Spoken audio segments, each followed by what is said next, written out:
কোনো ওজর ছাড়া, কোনো কারণ ছাড়া ইচ্ছাকৃত ভাবে রোজা ভেঙে ফেলার কথা মাথায়ও আনবেন না। বললাম কোনো কারণ ছাড়া, কোনো ওজর ছাড়া, কোনো অসুস্থতা ছাড়া রোজা ভেঙে ফেলার চিন্তাও মাথায় আনবেন না ইনশাআল্লাহ। মনোযোগ সহকারে একটা হাদিস শুনেন। আল মুস্তাদরাক লিল হাকিমের মধ্যে হাদিসটা আছে, সহিহ ইবনে হিব্বানের মধ্যে আছে।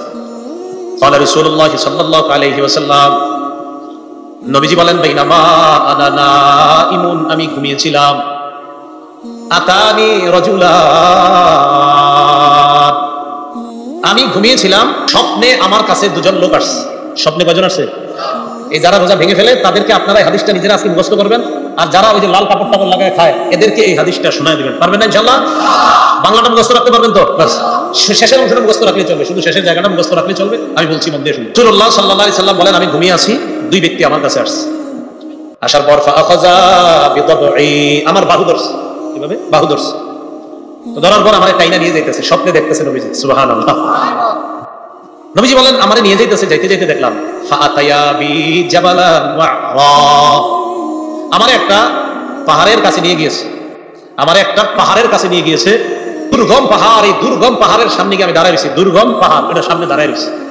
নবীজি নিয়ে গেছে কয়জন? দুইজন, মানে দুইজন দুই দিক দিয়ে ধরছে। তো আমাকে যখন ওই দুর্গম পাহাড়ের কাছে নিয়েছে, আমি দাঁড়ায় রইলাম। ফাকালা, দুইজন আমাকে বললেন, ইসআদ, এই পাহাড়ের উপর উঠেন।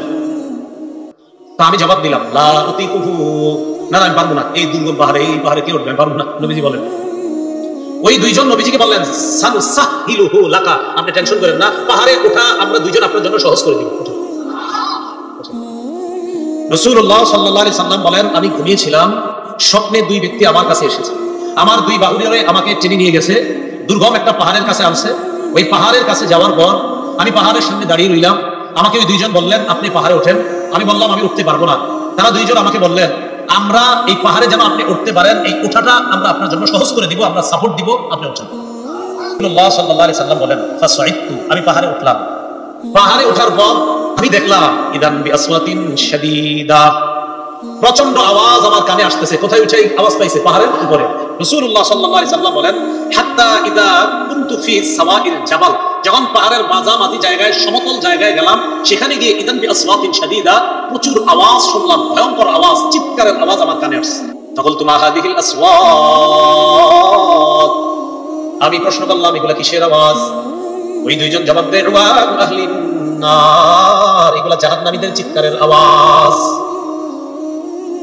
নবীজি বলেন, সুবহানাল্লাহি, এরপর আমাকে সামনের দিকে নিয়ে যায়, যাইতে লাগলাম, যাইতে যাইতে ফাইদা আনা বিকাউমিন মুআল্লাকিনা বিআরাতিবিহিম মুশাক্কাকাতিন আশদাকুহুম, যাইতে যাইতে হঠাৎ আমি একদল মানুষের সামনে গেলাম, তাদের দিকে তাকায় দেখলাম পাগুলা উপরের দিকে বেঁধে রাখা, বেঁধে রাখা, মাথা নিচে।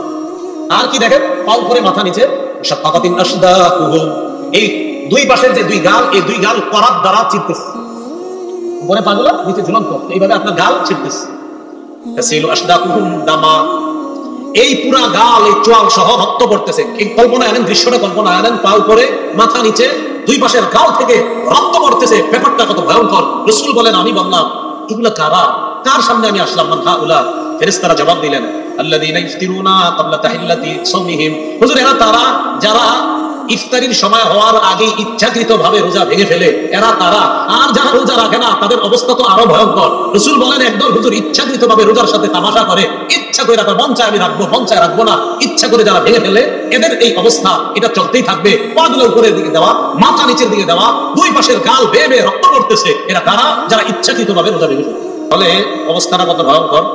তো পর্দার আড়ালে যারা খায়, এদেরকে একটু বলবেন, সে তুমুল অবস্থা কি ভয়ঙ্কর হবে। রাসূলুল্লাহ সাল্লাল্লাহু আলাইহি ওয়াসাল্লামের এই হাদিস থেকে আমরা বুঝলাম, রোজা ভাঙা দূরের কথা, রোজা ভাঙার চিন্তাও মাথায় আনা যাবে না।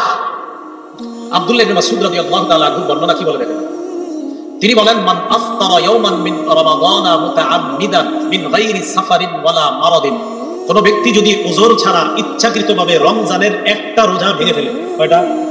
কিভাবে? ইচ্ছাকৃতভাবে।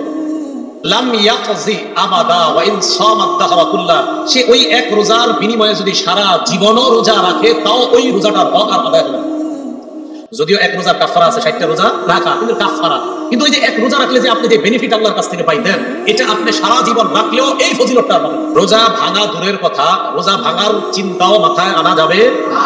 আব্দুল্লাহ ইবনে মাসউদ রাদিয়াল্লাহু তাআলা আনহু বর্ণনা কি বলে দেখেন, তিনি বলেন, মান আফতারা ইয়াওমান মিন রমাদানা মুতাআম্মিদান মিন গায়রি সাফারিন ওয়ালা মারাদিন, কোন ব্যক্তি যদি উযর ছাড়া ইচ্ছাকৃতভাবে রমজানের একটা রোজা ভেঙে ফেলে, কয়টা?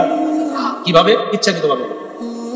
লাম ইয়াকজি আবাদা ওয়া ইন সামাদ দাহরা কুল্লা, সে ওই এক রোজার বিনিময়ে যদি সারা জীবনও রোজা রাখে, তাও ওই রোজাটার হক আর আদায় হবে না। যদিও এক রোজার কাফারা আছে, 60টা রোজা রাখা কিন্তু কাফারা, কিন্তু ওই যে এক রোজা রাখলে যে আপনি যে বেনিফিট আল্লাহর কাছ থেকে পাইতেন, এটা আপনি সারা জীবন রাখলেও এই ফজিলতটা পাবেন।